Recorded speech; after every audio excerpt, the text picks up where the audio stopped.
Buenas tardes a todos, ahora sí. En primer lugar, agradeceros a todos vuestra presencia aquí, agradecer una vez más a los organizadores, Belén, Juanjo y el jubilado,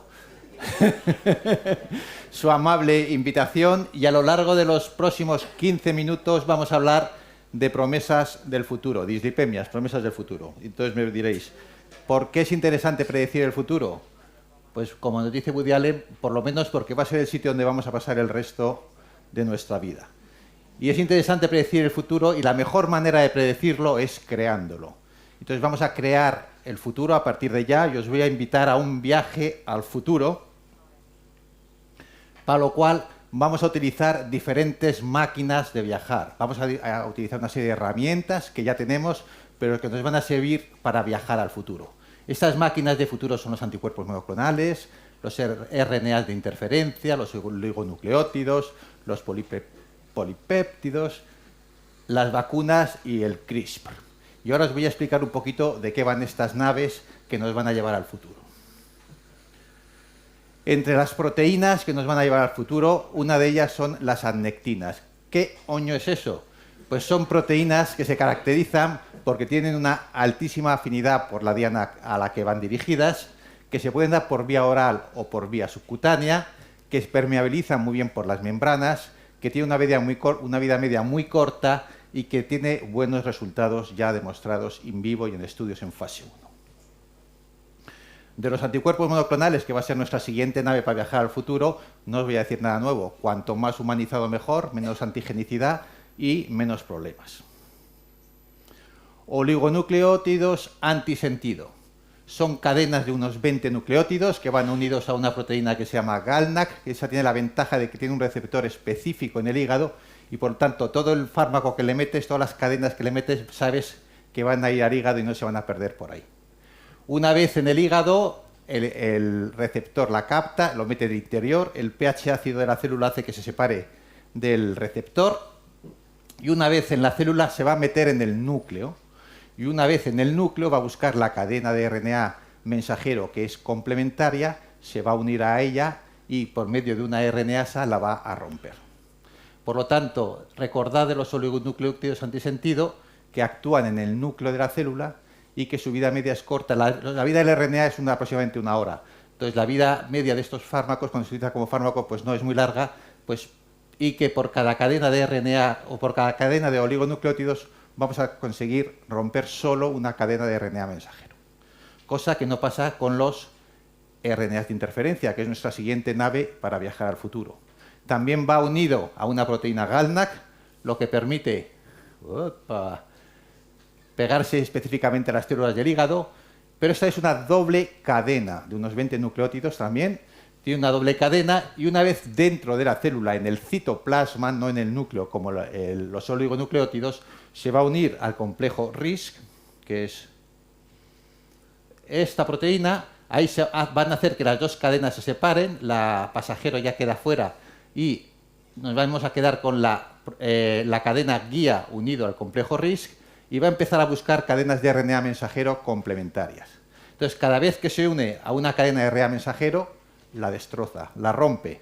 Pero lo bueno de esto es que dura días, semanas dentro del citoplasma de la célula. Por lo tanto, va a estar constantemente buscando, encontrando cadenas de RNA mensajero y rompiéndolos, lo cual hace que la vida media de estos fármacos vaya a ser mucho más larga que la de los oligonucleótidos.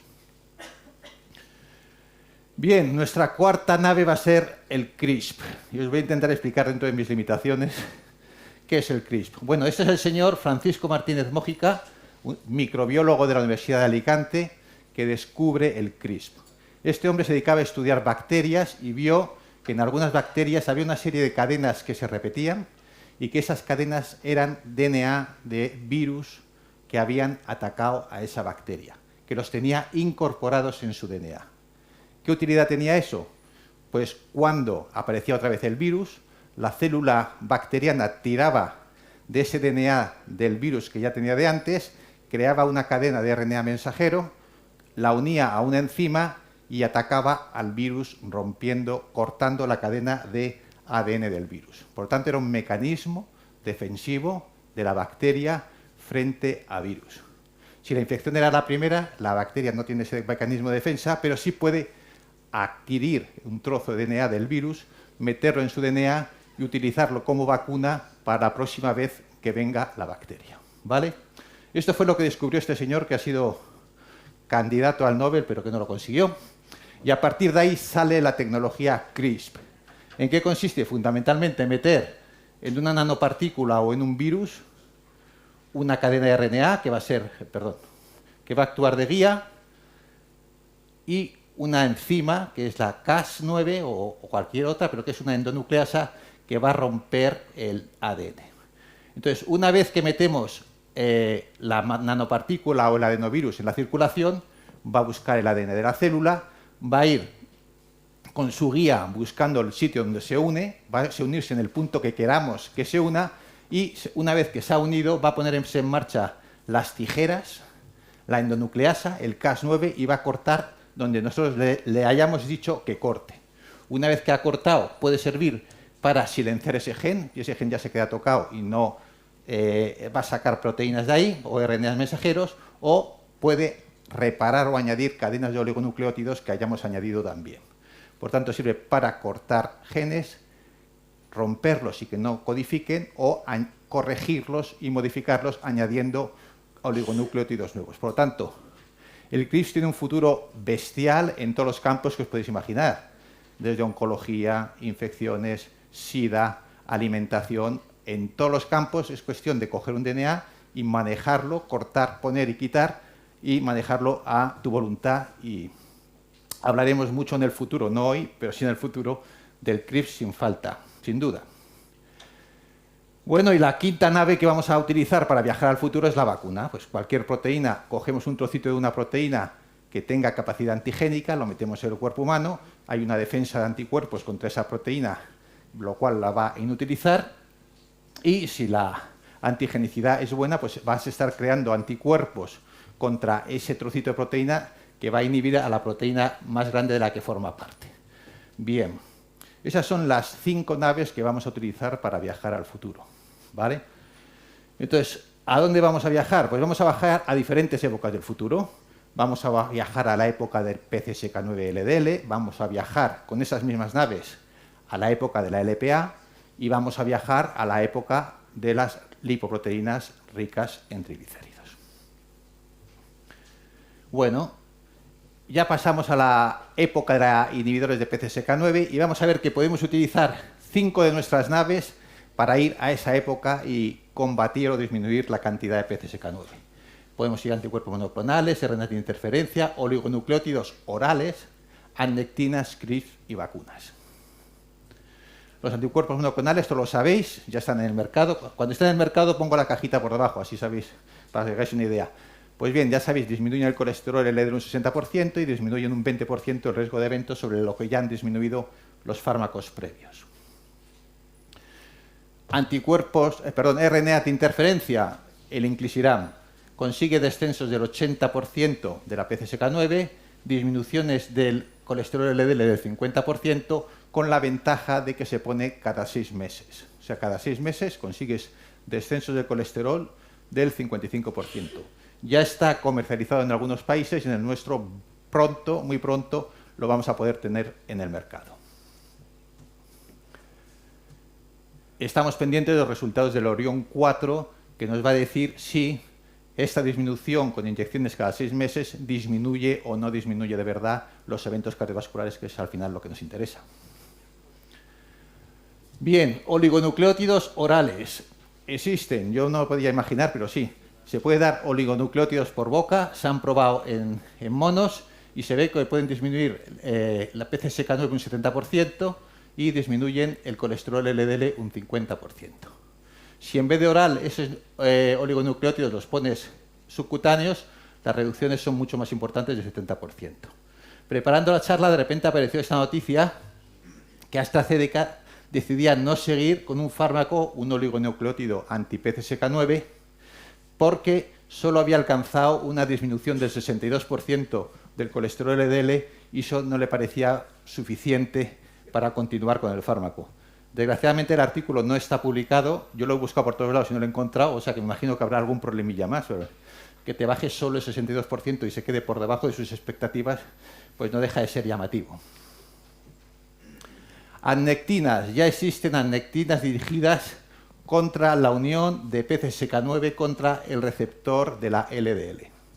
Tiene la ventaja de que con inyecciones mensuales tienes efectos muy interesantes y además, sobre todo, es muy interesante porque es estable a temperatura ambiente. Así que ahora con los anticuerpos monoclonales hay que tenerlos en nevera y es un rollo para el paciente. Esto se puede manejar a temperatura ambiente. Y con inyecciones cada 4 semanas se consigue descensos del colesterol LDL del 70%. CRISPR-Cas9 en PCSK9. Tenemos ya resultados en monos. Con una inyección de CRISPR reducían a los 8 meses, había una reducción del 80% de PCSK9 y del colesterol LDL del 60%. En monos, en humanos todavía no sabemos. Y por último, vacuna. También hay ya vacuna de anti-PCSK9 en fase 1. La vacuna es un ensayo clínico con 72 pacientes. Utilizan 2 tipos de proteína anti-PCSK9. Dos proteínas que va a producir los anticuerpos anti-PCSK9 y un grupo placebo.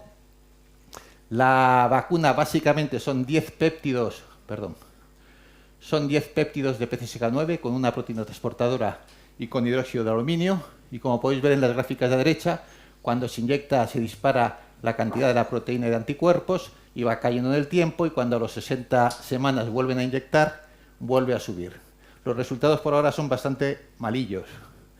Reducciones del colesterol del 11%, del 13%, salvo en los sujetos que tenían una respuesta inmune fuerte, o sea que creaban muchos anticuerpos, que eso sí que conseguían reducciones cercanas al 40%. Bueno, y por último, más terapia génica está dirigida a pacientes con hipercolesterolemia familiar. Estos son adenovirus con el gen que les falta o que les funciona mal, que es el del receptor de LDL. Este es un estudio que teóricamente está acabado, que la última información que dan es del 21 y que no se ha sabido qué ha pasado con ellos. Eran 9 señores que les habían metido el virus con su trocito de gen y bueno, pues ahí está, pendiente de que sepamos qué ha pasado con ellos.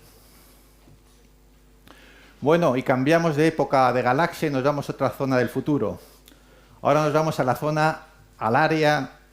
era de la lipoproteína A. Y para eso vamos a usar 2 de nuestras naves, los oligonucleótidos antisentidos y los inhibidores de RNA, o los RNA de interferencia, mejor dicho. En los oligonucleótidos anti-ApoA pequeña tenemos el pelacarsen, que según la dosis y según la posología conseguimos descensos de la LPA de hasta el 80% y que actualmente estamos a la espera de los resultados del estudio Horizon, que nos va a decir si disminuye o no los eventos cardiovasculares con dosis de 80 miligramos cada 4 semanas. Y luego tenemos el olpasiran, que es un RNA de interferencia. Esto acaba de salir en el New England, yo me lo he encontrado hoy, esto salió en el New England del 6 de noviembre, que aparece este ensayo en el que prueban diferentes dosis con diferentes semanas. La ponen cada 3 meses o cada 6 o cada 24 semanas, son 6 por 4, 24, 6 meses. Bien, y podéis ver los resultados son llamativos, descensos del 100.9%, que yo no lo entiendo, cómo se puede bajar puedes bajar hasta el 100%, pero bajar el 100.9%, eso ya es demasiado. Pues bien, pues olpasiran en este estudio hace reducciones muy importantes con inyecciones cada 6 meses de la LPA, ¿vale? Y luego otro que está viniendo, otro RNA de interferencia contra LPA, es el SLN360, que con una inyección conseguimos a los 5 meses reducciones casi del 100% de la lipoproteína A pequeña. Bueno, y ya cambiamos y nos vamos a la última era que vamos a viajar con nuestras naves, que es el de las lipoproteínas ricas en triglicéridos.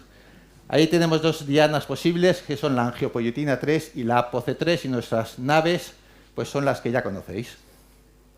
Recordar que la angiopoietina 3,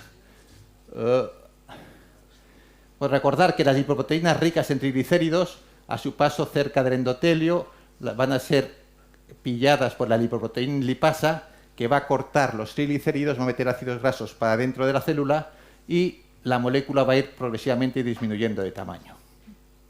Tanto la angiopoyetina 3 con su complejo con la 8 como la ApoC3, los dos son inhibidores de la lipoproteína lipasa. Por lo tanto, si tienes mucho de eso, tienes poca lipoproteína lipasa y tienes muchos triglicéridos. Y los fármacos que vamos a hablar ahora tienden a inhibir la angiopoyetina 3 y la ApoC3. Por lo tanto, inhibiendo a un inhibidor, haces que la concentración de LPL aumente. Bueno, tenemos el primero, es un anticuerpo monoclonal anti-angiopoyetina 3, que es un elebinacumab, que ya está comercializado. Se caracteriza porque se pone intravenoso cada mes, me parece que sí, cada 4 semanas, que consigue en pacientes con hipercolesterolemia familiar homocigota, o sea, que no tienen receptores de LDL o que no le funcionan. Entonces, produce descensos del 50% del colesterol LDL. Y en sujetos con hipercolesterolemia familiar heterocigota o con enfermedad cardiovascular que están recibiendo inhibidores de PCSK9, si además le añades el elebinacumab, descensos extras del 30-50% del colesterol LDL. También tiene acción sobre los triglicéridos. En este estudio, en sujetos con hipertrigliceridemia moderada, consigue descensos del 80%. De manera que actualmente, juntando fármacos hipolipemiantes, podemos alcanzar cifras muy importantes de descenso de colesterol LDL. Con un fármaco podríamos llegar hasta el 50-60%, con 2 fármacos podemos llegar al 80%, con 3 al 85%, y usando estatinas, ezetimibe, inhibidores de PCSK9 y elebinacumab, podemos llegar a reducciones del colesterol LDL por encima del 90%. Bupanorsen, esto es un oligonucleótido antisentido contra angiopoyetina 3, pero produce alteraciones hepáticas, hígado graso y se nos ha caído. Luego tenemos un RNA de interferencia también contra angiopoyetina 3 que produce con inyecciones trimestrales descensos de los triglicéridos del 60% y de la LDL del 40%. Y respecto, ya para acabar, la apolipoproteína C3, tenemos un oligonucleótido antisentido que es el volanesorsen, que también está comercializado, ahí veis la cajita, que produce disminuciones del 80% de la ApoC3 y disminuciones de triglicéridos del 70% en sujetos con hipertrigliceridemia severa con síndrome de hiperquilomicronemia familiar. O sea, en sujetos que los tienen triglicéridos de varios miles, el volanesorsen consigue descensos del 70%. También tenemos otro oligonucleótido antisentido que es el olezarsen, descensos de triglicéridos del 60%. Y ya para acabar, tenemos un RNA de interferencia contra ApoC3 que disminuye los triglicéridos un 60%, aumenta curiosísimamente el HDL un 80% y baja la ApoB un 25%. Por lo tanto, y enganchando con la diapositiva del doctor Mostaza, actualmente estamos en tratamientos con fármacos hipolipemiantes que utilizamos a diario o incluso cada 2 o 4 semanas si estamos utilizando anticuerpos monoclonales, pero con la llegada de los oligonucleótidos antisentido, estos tratamientos pueden ser cada mes. Con la llegada de los RNAs de interferencias podemos ya tratar a nuestro paciente cada 6 meses o más y en un futuro, ya sea con la tecnología CRISP o con la vacunación, podremos tratar de una vez en la vida o quizá una vez con algún recuerdo de vez en cuando a nuestro paciente con hipercolesterolemia familiar. Espero que después de esta charla, actualmente hay una oleada como conclusión de nuevos fármacos hipolipemiantes que nos permitirán en un futuro cercano conseguir reducciones del colesterol LDL, triglicéridos o LPA cercanos al 90%, con posologías cada vez más cómodas.